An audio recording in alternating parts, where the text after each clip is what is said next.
आप देख और सुन रहे हैं Anwar Shahid YouTube channel. Pakistan steel क्या दोबारा चल पड़ेगा? कौमी इदारा क्यों तबाह हुआ?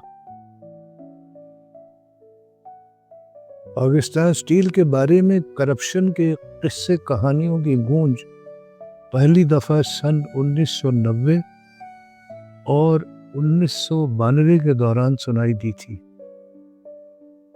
पाकिस्तान स्टील में इस लिहाज से ये बदनज़मी का बदतरीन दौर था कि कराची में लिसानी कशीदगी और क़त्ल व गारत गरी के असरात पाकिस्तान स्टील में भी रूनुमा होना शुरू हो गए थे। उन दिनों major general retired Shujaat Ali Bukhari Pakistan steel के चेयरमैन थे, जो 1988 में कुछ अरसा चेयरमैन रहने के बाद 1990 में दोबारा इस ओहदे पर फाइज हुए थे। इस दौरान एक ऐसा मौका आया जब पाकिस्तान स्टील में भी अमन आमा के लिहाज से इंतहाई संगीन सूरत हाल पैदा हो गई, जिस पर काबू पाना रिटायर्ड जनरल बुखारी के बस की बात नहीं रही थी। चुनाचे उनकी जगह हाजिर सर्विस जनरल सभी कमरुज़्ज़मा को भेजा गया, जिनका ताल्लुक इंजीनियरिंग कोर से था और जो उस वक्त के commander in chief general Asif Nawaz Janjua के बैचमेट थे।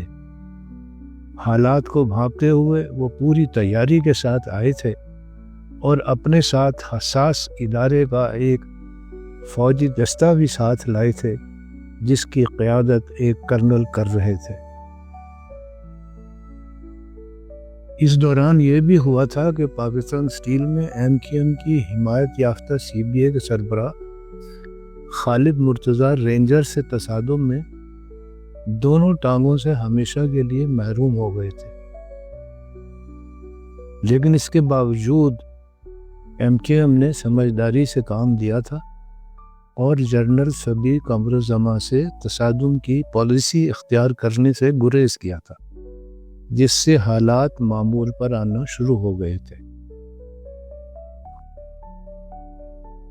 जनरल सभी ने इदारे में डिसिप्लिन को सख्ती से बहाल करते हुए उन तमाम अफराद को निकाल बाहर किया जो सीबीए ने बतौर मुलाजमीन सैकड़ों की तादाद में लाकर दफ्तरों में बिठा दिए थे। इसके बाद उन्होंने इदारे के मालियाती मामलात को बेहतर बनाने पर तवज्जो दी। उस वक्त तक वर्ल्ड ट्रेड ऑर्गेनाइजेशन के तकाजे के मुताबिक फौलाद की दरामद पर ड्यूटी ख़त्म करने का फैसला नाफिज नहीं हुआ था, जिसके नतीजे में दरामद शुदा फौलादी मसनूआत महंगे दामों फरोख्त हो रही थी। जनरल सभी ने इस सूरत हाल से फ़ायदा उठाने का फैसला किया। मुल्क में इंजीनियरिंग की सनत को तरक्की देने के लिए कम कीमत पर फौलादी मसनूआत फराहम करने की पॉलिसी तर्क करके वो पाकिस्तान स्टील की मसनूआत की कीमतें दरामद शुदा मसनूआत के बराबर ले आए, जिससे पाकिस्तान स्टील की आमदनी में इजाफा हुआ और वो मुनाफे में आ गया। उन्होंने ओवरटाइम के भारी अखराजात कम करने और ट्रेड यूनियन को गैर मौसर बनाने के लिए भी मामूल से हटकर हिकमत अमली इख्तियार की। इस मकसद के लिए एक मुनफरिद पॉलिसी बनाई गई, जिसके तहत तमाम कारकुनों को जिनके पास बीए की डिग्री थी अफसर बनने की पेशकश कर दी गई। इसका फ़ायदा ये सोचा गया कि कारकुन अफसर बनकर न तो ट्रेड यूनियन सरगर्मियों में हिस्सा दे सकेंगे और न ही ओवरटाइम के हकदार रहेंगे। इत्तेफाक से पाकिस्तान स्टील के कारकुनों की बहुत बड़ी तादाद बीए पास थी। प्राइवेट तौर पर डिग्री हासिल करना क्योंकि मुश्किल काम नहीं रहा था, इसलिए बहुत सौ ने तो नेम प्लेट पर नाम के साथ लिखवाने के लिए एमए का इम्तिहान भी पास किया हुआ था। पाकिस्तान स्टील में बहरहाल افسر بننے کے لیے انجینئرنگ یا MBA وغیرہ کی ڈگری درکار ہوتی تھی، اور چھوٹے سے چھوٹا افسر یعنی فورمین وغیرہ بننے کے لیے بھی 25-30 سال کا تجربہ چاہیے ہوتا تھا۔ اس لحاظ سے BA پاس کرنے والوں نے خواب میں بھی نہیں سوچا تھا کہ وہ کبھی افسر بنیں گے۔ چنانچہ افسر بننے کی اس پیشکش کو ہاتھوں ہاتھ لیا گیا اور ہر کوئی اس پر جھپٹ پڑا۔ پاکستان اسٹیل میں کارکنوں کی تعداد تقریباً 20,000 تھی، جو یکایک کم ہو کر 10,000 رہ گئی، اور افسروں کی تعداد جو 2,000 تھی راتوں رات 10,000 ہو گئی۔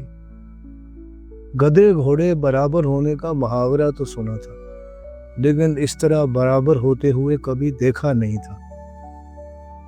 یہ پالیسی بظاہر تو بڑی متاثر کن دکھائی دی تھی، لیکن 10,000 کارکن بھی بڑی تعداد ہوتی ہے، چنانچہ اس سے نہ تو CBA کا زور ٹوٹا اور نہ ہی اوور ٹائم میں بچت سے کوئی فائدہ ہوا،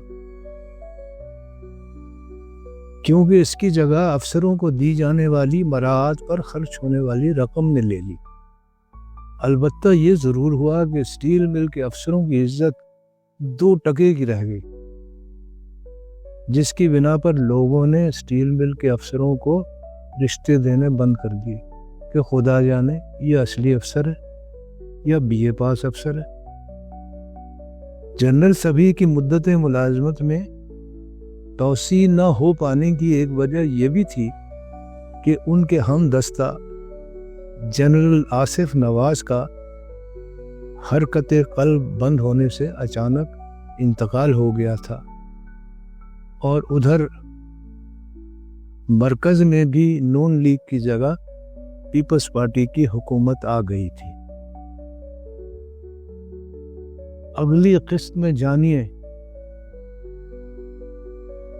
پاکستان میں پائے جانے والے خام لوہے کے ذخائر فولاد سازی کے لیے کیوں استعمال نہیں کیے جا سکے۔